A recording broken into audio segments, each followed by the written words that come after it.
يا أيها الذين آمنوا ادخلوا في السلم كافة ولا تتبعوا خطوات الشيطان إنه لكم عدو مبين.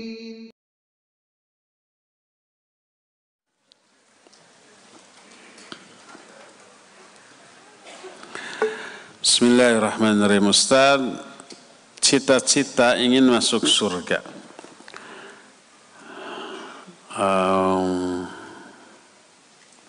Kajian apa ini? Kajian kemana-mana. Tapi kenapa susah untuk istiqamah? Mohon didoakan ya Ustaz. Ini bukan pertanyaan, minta didoakan.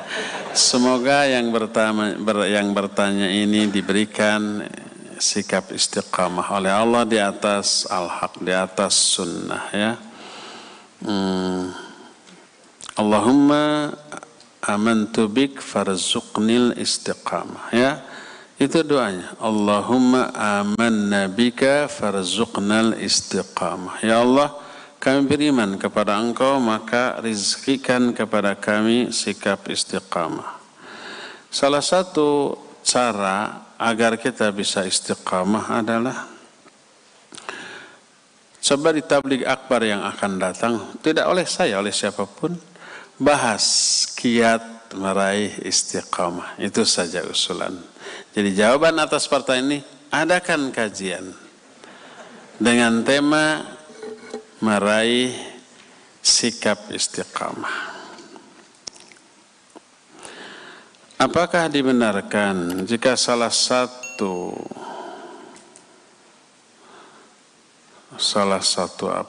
matan seseorang dalam berhijrah, niatan, ya N dengan I kayak M ya, tapi nggak ada titiknya ini.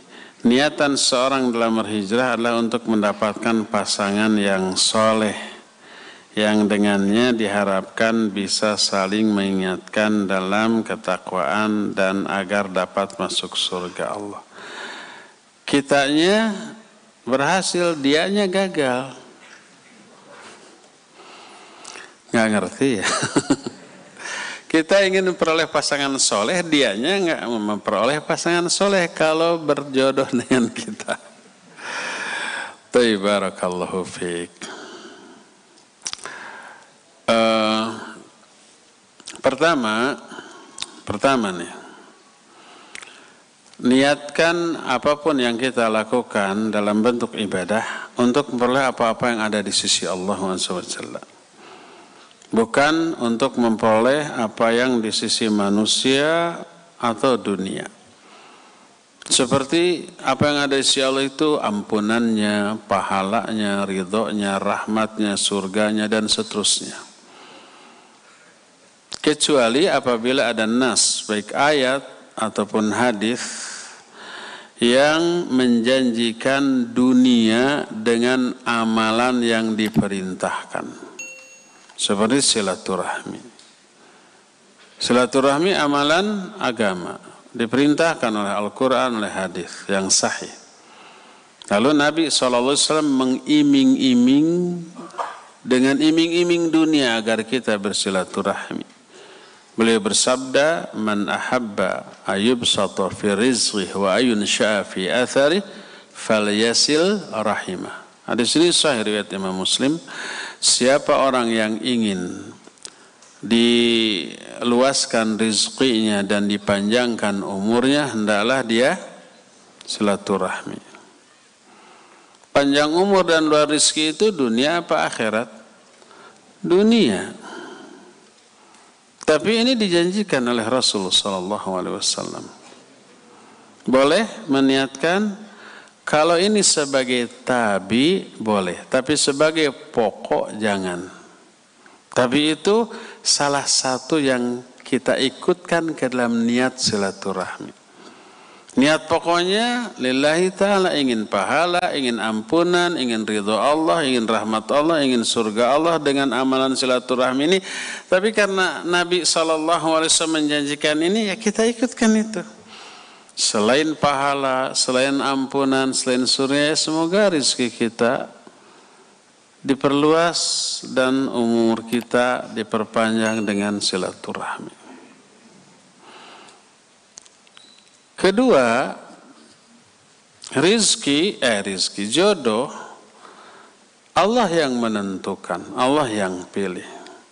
Walaupun kita umpama ingin kepada seseorang yang kita incar, gebetan kita, karena kesolehan, karena keilmuan, karena kekayaan, karena kecantikan atau kegantengan, kita suka. Apa bisa kita dapatkan dia? Tidak. Kitanya ingin, dianya tidak ingin. Bagaimana kalau caranya agar Allah menjodohkan dia dengan kita? Caranya adalah kita berupaya sebaik dia. At-tayyibuna lit-tayyibat. Bahwa laki-laki yang baik untuk wanita-wanita yang baik. Jadi kalau umpamanya kita ingin yang soleh tapi kitanya salah, nggak matching. Kitanya untung, dia buntung. Kitanya happy, dianya apa lawan dari happy? Menderita. Jadi agar Allah menjodohkan kita dengan dia, berupalah untuk sesoleh dia, sebaik dia. Saya ada kisah yang diambil dari sebuah kutaib. Kitab kecil namanya Awaiqut Talab. Artinya kendala bagi para penuntut ilmu. Salah satu kendala adalah tidak ikhlas. Nah, ada orang laki-laki miskin, bodoh, nggak punya apa-apa, ngincer seorang wanita cantik, bangsawan dan kaya raya. Nekat dilamar. Kata orang Cileungsi mah ditolak sapajodogan. Pokoknya ditolak. Tapi dia ngeyel. Tidak patah semangat. Tapi juga tidak mengamalkan tulisan di belakang truk. Apa tulisannya? Cinta ditolak, dukun bertindak. Enggak, dia enggak percaya dukun. Dia mikir, dengan apa saya bisa memikat dia? Hanya dengan salah satu di antara dua hal. Pertama, bil mal atau bil hasab. Dengan harta saya harus menjadi orang kaya, atau dengan hasab. Hasab ini dengan kehormatan. Kalau dengan kehormatan, saya harus menjadi seorang yang berilmu, yang ditokohkan, yang menjadi panutan. Dua daya tarik bagi muslimah. Kalau enggak berharta, ya berkedudukan. Dalam arti dia ini menjadi ikutan, menjadi tauladan. Akhirnya dia memilih berilmu. Dia belajar dengan niat apa? Untuk menggait si wanita tadi. Apa yang terjadi? Berhasil. Dia menjadi ulama besar, muridnya banyak, disanjung, dipuji, dihormati. Setelah demikian, wanita tadi yang dahulu pernah menolaknya mengirimkan utusan, menawarkan diri untuk menikahinya. Apa yang terjadi? Dia menyatakan, la uthira alal ilmi syai'an. Aku tidak ingin lebih mementingkan apapun dari ilmu. Ditolak lagi tawaran wanita ini, seri satu-satu. Imam Ibnul Jauzi rahimahullah ketika mengomentari kisah ini, beliau menyatakan orang ini awalnya niat mencari ilmu untuk dapat wanita yang diincarnya.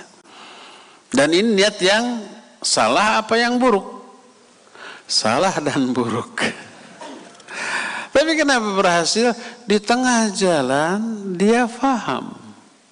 Dia sadar ini niat yang salah. Setelah ilmu dipelajari, ilmu memberitahukan bahwa ini salah, keliru. Akhirnya dia meluruskan niat. Dan ini terlihat dari ucapan dia menyatakan la uthira syai'an, aku tidak akan la uthira 'alal ilmi syai'a, aku tidak akan lebih mementingkan apapun dari ilmu. Artinya dia lebih mementingkan ilmu daripada apapun. Akhirnya niatnya diluruskan. Hanya lillahi ta'ala. Itu yang membuat dia berhasil. Berhasil menguasai ilmu, berhasil dia menjadi orang yang dimuliakan setelah niatnya lurus. Setelah berhasil, wanita yang menolak tadi menawarkan diri, tapi inilah yang wujud kebenaran dari sabda Rasul sallallahu alaihi wasallam, siapa orang yang menjadikan akhirat sebagai cita-citanya, man ja'ala al-akhirah himmatahu, siapa orang yang menjadikan akhirat sebagai cita-citanya, maka dunia akan mengejarnya dalam keadaan dunia itu hina dalam pandangannya. Ini terbukti, ya. Jadi kalau diisyaratkan oleh ayat, oleh hadis, ada iming-iming dunia karena amalan tertentu, boleh, tapi tidak dijadikan niat pokok. Saya mah nggak perlu ampunan, nggak perlu pahala, nggak perlu surga. Yang penting ini aja, panjang umur, rizki melimpah, makanya saya silaturahmi. Nah ini nggak dapat. Jadi jadikan sebagai niat tabi, bukan pokok, ya. Wallahu a'lam.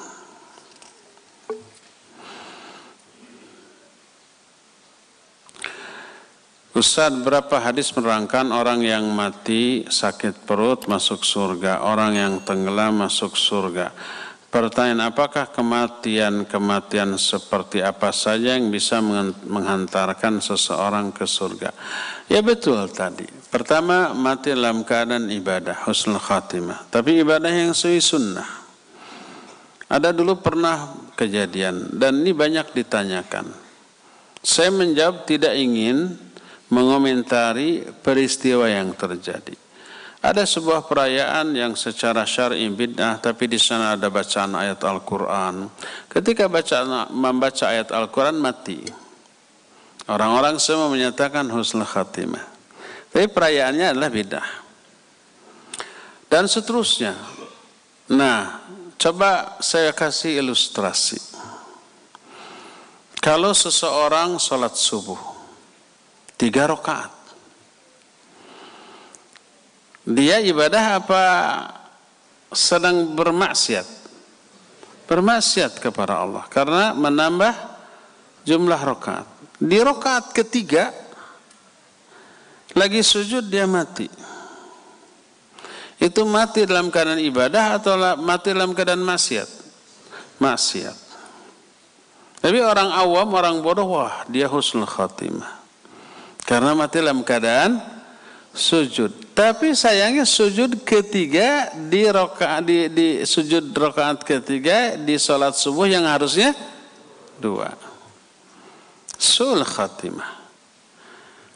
Jadi yang dimaksud dengan husnul khatimah adalah melakukan ibadah dan amal soleh yang disyariatkan lalu mati dalam keadaan demikian. Maka ya ada jaminan dari Rasul sallallahu alaihi wasallam bahwa pahala ibadah yang dia menutup kehidupannya dengan ibadah itu, pahalanya terus mengalir sampai hari kiamat.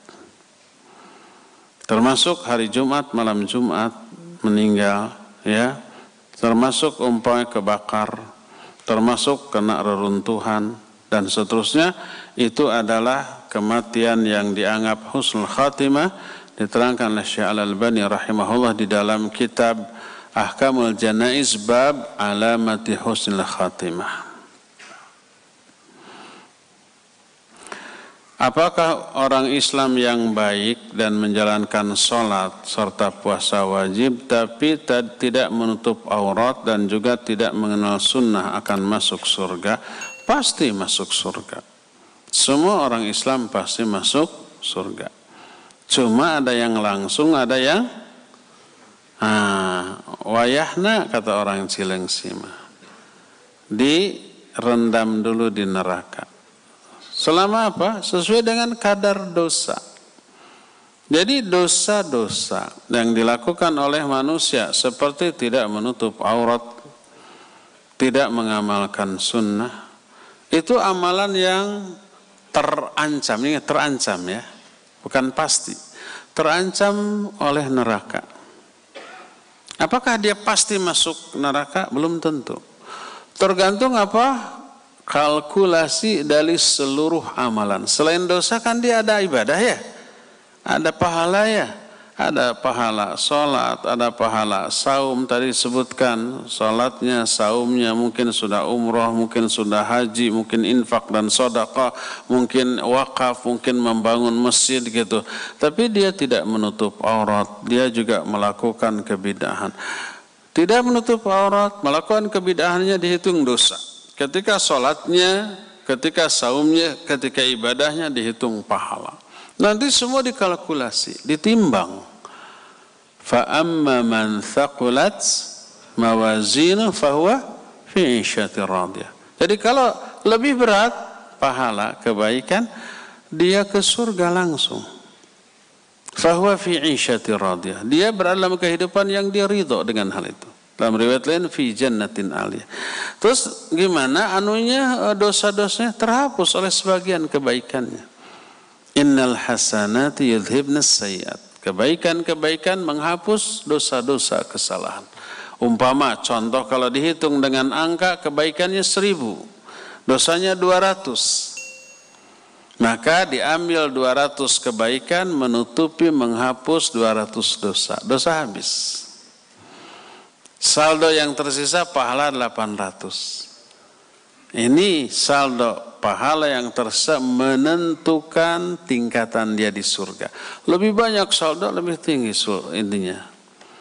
Jadi kalau kita menjelaskan amalan bidah ini haram, terancam neraka. Terancam, bukan pasti masuk neraka, bukan. Terancam loh. Amalan dosa ini juga, maksiat ini terancam neraka. Bukan pasti pelakunya ahli neraka. Karena nanti lihat di akhir hayat apa ditaubati atau tidak. Kalkulasi nanti dengan amal soleh, lalu ditimbang. Gitu. Jadi kalau kita mengharamkan sebuah perbuatan, sebuah amalan, tidak berarti memvonis pelakunya dengan vonis ahli neraka. Tidak sama sekali ya. Wallahu a'lam. Bagaimana cara menyadarkan hati yang hampir mati? Cepat digoyahkan, sadar-sadar gitu. Hati-hati, cepat sadar, bahaya loh gitu. Di saat melakukan kesalahan atau dosa, merasa bodoh amat dan bahkan seakan ya sudah lewat saja. Tapi terkadang sadar dan merasa bersalah. Kadang di lain waktu melakukannya lagi. Syukran Ustaz. Untuk menjawab pertanyaan ini, saya usulkan satu kitab dibahas. Namanya Asbabu Ziyadatil Iman wa Nuqsani, susun Syekh Abdul Razak hafizahullah ta'ala bin Abdul Muhsin Al-Abbad hafizahumullah ta'ala. Itu sebab-sebab naik turunnya iman. Ini akan menjawab pertanyaan ini, bagaimana cara menyadarkan hati yang hampir mati. Bahas kitab itu. Nggak banyak kok ya. Kalau saya paling 10 pertemuan selesai. Atau yang lain bisa aja 1 kali pertemuan selesai. Jadi bayangkan 10 pertemuan harus diterangkan untuk menjawab pertanyaan ini, di waktu sekarang nggak cukup ya. Di sini sudah dibahas kitab itu? Sudah? Lupa, Abu Lukman lupa. Tadi disebutkan bahwa menangis adalah zikirnya mata. Tapi kenapa mata ini menangis hanya ketika dihina orang, dicela orang, ditipu orang, dipecat dari pekerjaan? Namun ketika ibadah atau ketika mendapatkan nikmat dunia, susah nangis. Malah senang ketawa ya kalau dapat. Bagaimana agar mata ini bisa menangis karena zikir? Taib. Tadi dijelaskan yang dimaksud dengan zikrul ainain al-buka min khasyatillah. Zikirnya dua mata menangis, tapi bukan sembarang menangis, tapi karena takut kepada Allah, karena takut diazab karena dosa-dosa, menangisi dosa. Itu yang menjadi zikir. Adapun nangis yang tadi ya ditolak akhwat nangis. Atau umpamanya akhwat nih gandrung ke ustadz tertentu, ustadz itu nikah lagi, nangis. Ada kan yang begitu? Saya dengar baru-baru ini ada ustadz yang diidolakan nikah lagi, banyak yang nangis.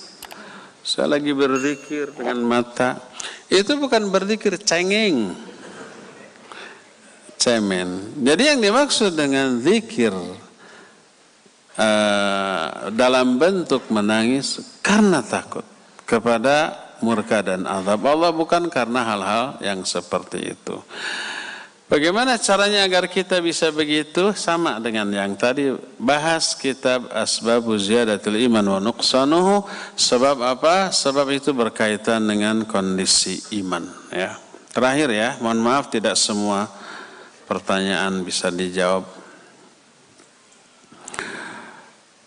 Ustaz, mengapa ketakutan kita pada dunia lebih besar dari ketakutan kita dengan hari akhirat, terutama ketakutan mengenai rezeki? Sama jawabannya, bahas. Buku sebab-sebab turun dan naiknya iman itu berkaitan dengan iman. Karena iman lagi turun, mengalami degradasi, lemah, futur, yang dikejar dunia. Akhirat dilalaikan dan dilupakan. Kalau dunia yang dikejar hilang, menjauh, dia nangis. Kalau akhirat yang luput dari dia, cuek. Ini aspek iman. Iman menyebabkan lebih peduli kepada dunia daripada akhirat. Kalau imannya tipis, iman yang tipis, yang lemah, yang futur, mengakibatkan lebih mementingkan dunia daripada akhirat. Kalau imannya naik, sebaliknya, akhirat lebih dipentingkan daripada dunia, ya. Cukup ya sampai di sini. Semoga Allah mempertemukan kita kembali di masa yang akan datang. Subhanakallahum bihamdik asyhadu an la ilaha illa anta astaghfiruka wa atubu ilaik. Walhamdulillahirabbil alamin. Wassalamualaikum warahmatullahi wabarakatuh.